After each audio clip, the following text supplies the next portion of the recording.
ও মা, এটা কিভাবে হলো? হ্যাঁ, কি হয়েছে? আমার ছিনতাইকারী ছিনতাইকারী। ছিনতাইকারী আমাকে ধরেছে, মেরেছে এবং বাজার নিয়ে গেছে। ছিনতাইকারী বাজার কেন নিয়ে যাবে টাকা না নিয়ে? নিয়ে যাবে টাকা, হ্যাঁ টাকাই নিয়েছে, মানে আমি নার্ভাস, সেই কারণে আমি সব বলছি। মানে টাকা মানেই তো বাজার, মানে আগে টাকা নিয়ে গেছে। কিন্তু তোমার পোশাক দেখে তো মনে হচ্ছে না যে তোমাকে ছিনতাইকারী ধরেছে। ছিনতাইকারী বাবা, কি আশ্চর্য। আমি বলি কি বাবা, ওই ছিনতাইকারী বলো বাবা, ছিনতাইকারী বলতে গেলে ছ্যাপ থুতু বেরিয়ে যায়। আই, তুমি চুপ করো বাবা, ঠিক করে বলো। তোমার পোশাক দেখে মনে হচ্ছে না যে তোমাকে ছিনতাইকারী ধরেছিল। আমার পোশাক ধরেনি, কিন্তু আমার চুলে ধরেছে, ধরে একটা খাম্বার লোকে এবং খাম্বার সাথে আমাকে করেছে, মানে ঠুয়া। আচ্ছা, ঠুয়ার শুদ্ধ কি হবে আমি তো জানি না।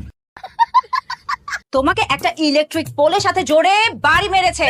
ঠুকে দিয়েছে। হ্যাঁ, ঠুকে দিয়েছে। ঠুকে দেওয়ার পরে আমি অজ্ঞান হয়ে গেছি। আমাকে ক্লিনিকে নিয়ে গেছে, সবাই মিলে ধরাধরি করে, পরে ডেটল দিয়ে পরিষ্কার করে আমার জামাটা ইস্ত্রি করে দিয়েছে। বাবা হচ্ছে কারণে বোঝা যাচ্ছে না পেট তো। আচ্ছা, কোন ক্লিনিক? এটা আপা আমি জানি না। কেন? আপা ওই যে আমি অজ্ঞান ছিলাম তো, মানে অজ্ঞান অবস্থায় ছেড়ে দিয়েছে আমাকে, গাড়িতে করে নিয়ে এসেছে, মাঝখানে আমার রাস্তায় ফিরে এসেছে। পরে আমি আমি সেরকম জানি না।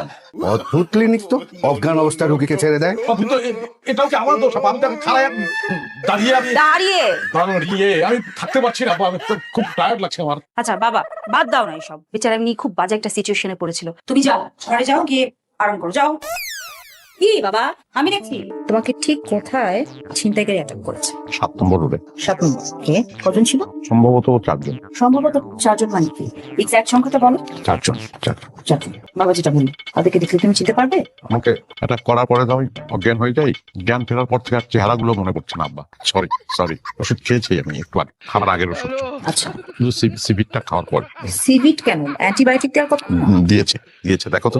প্রেসক্রিপশনটা তো দেখলাম। প্রেসক্রিপশন আমার ইসে আছে, আমি খুঁজে বের করে অবশ্যই দেখাবো। কিসে আছে? ওই আমার ইসে, ওই যে পকেটে? না পকেটে না, ওই যে ওয়াশরুমে নিয়ে আসবো। সম্ভবত, আমি জানি না, জ্ঞান হারিয়ে ফেলেছিলাম তো মনে নেই। ওয়াশরুমে প্রয়োজনে ডাক্তারের কাছ থেকে আবার নিয়ে আসবো।